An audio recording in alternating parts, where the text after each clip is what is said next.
La question suivante porte sur une demande de garantie bancaire qui émane de l'association APA-EIA. Et c'est encore Hervé Lenné qui rapporte.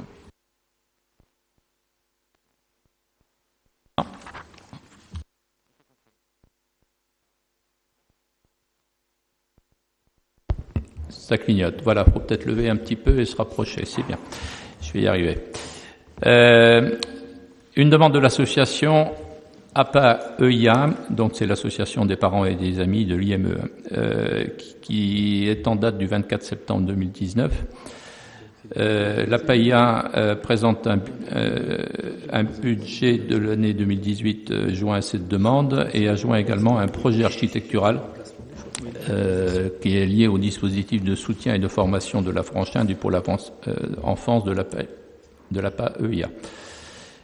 Considérant que l'association revêt un intérêt public et que son projet de réhabilitation de ses locaux correspond à des enjeux de meilleur accueil des personnes handicapées d'Avranches ainsi que de leurs familles. La demande porte sur des travaux qui seraient effectués rue de la Liberté, des travaux qui porteraient sur cuisine, vestiaire, salle de sport et accessibilité handicap. L'ensemble de ces travaux présente un montant total à hauteur de 3 786 180 € TTC, qui est cofinancé à hauteur de 700 000 € par une subvention du CNSA, par un autofinancement de l'association elle-même à hauteur de 1 731 180 € et par un emprunt à hauteur de 1 355 000 €. L'emprunt représente 36% du budget total de l'opération. Considérant les conditions de garantie qui incombent à la ville d'Avranches, l'emprunt l'emprunt est sollicité auprès du Crédit Agricole de Normandie pour un montant de 1 355 000 €. La périodicité de remboursement est mensuelle. Le taux d'intérêt est fixé à 0,82%. C'est un taux fixe. L'emprunt est duré de 20 ans, avec des annuités la première année, en 2020, à hauteur de 73 480 € 32. Donc le taux d'annuité par rapport au montant total est de 5,4%. À ce jour, la ville s'est portée garante de certains emprunts. Le 5 heures de Marie pour un montant de 200 000 €. Il reste aujourd'hui à rembourser 18 313,07 €.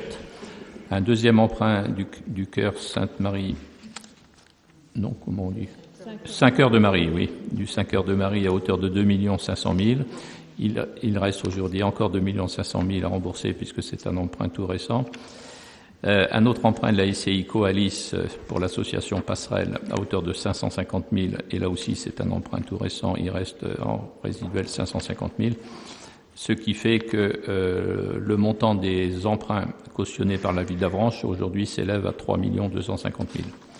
Et en valeur de résiduelle, il reste à rembourser sur ces trois emprunts 3 68 313,07 €. Si on ajoute l'emprunt que sollicite l'APA-EIA à hauteur de 1 350 000 €, on aurait un total de garantie à hauteur de 4 605 000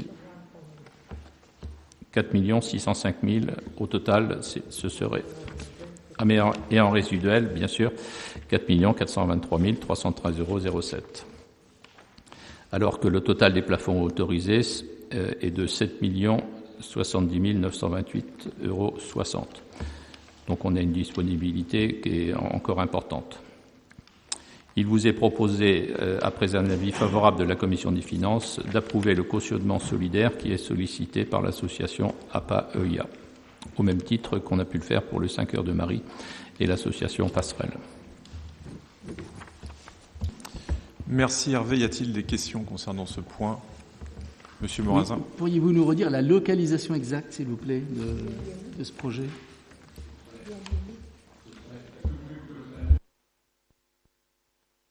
Donc le projet se déploie sur le site historique de l'IME. C'est un projet important, assez ambitieux, auquel nous coopérons. Alors quand je dis nous, c'est la ville d'Avranches, puisque nous avons maintenant depuis plusieurs mois voire plusieurs années maintenant, engagé une vraie réflexion sur l'inclusion des élèves, des jeunes qui sont au sein de cet établissement dans les écoles d'Avranches, André Parisi, l'école Pierre Mendès France, également dans les écoles privées de la commune.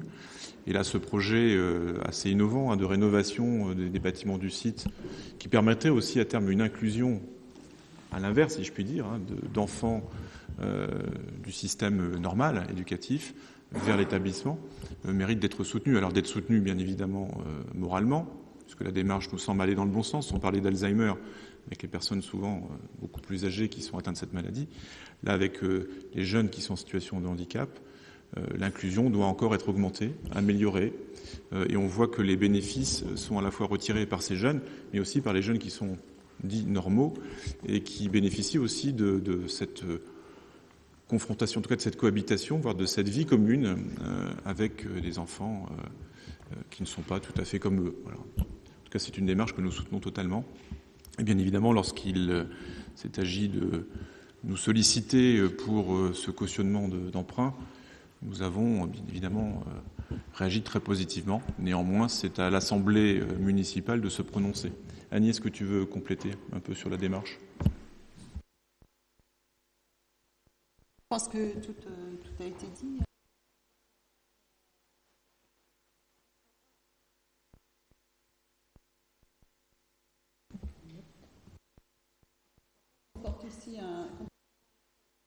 Pour objectif d'apporter un volet de formation des jeunes, notamment au niveau du restaurant, pas scolaire, mais du restaurant d'établissement, puisque les jeunes seront, certains des jeunes accueillis par l'association seront formés au service.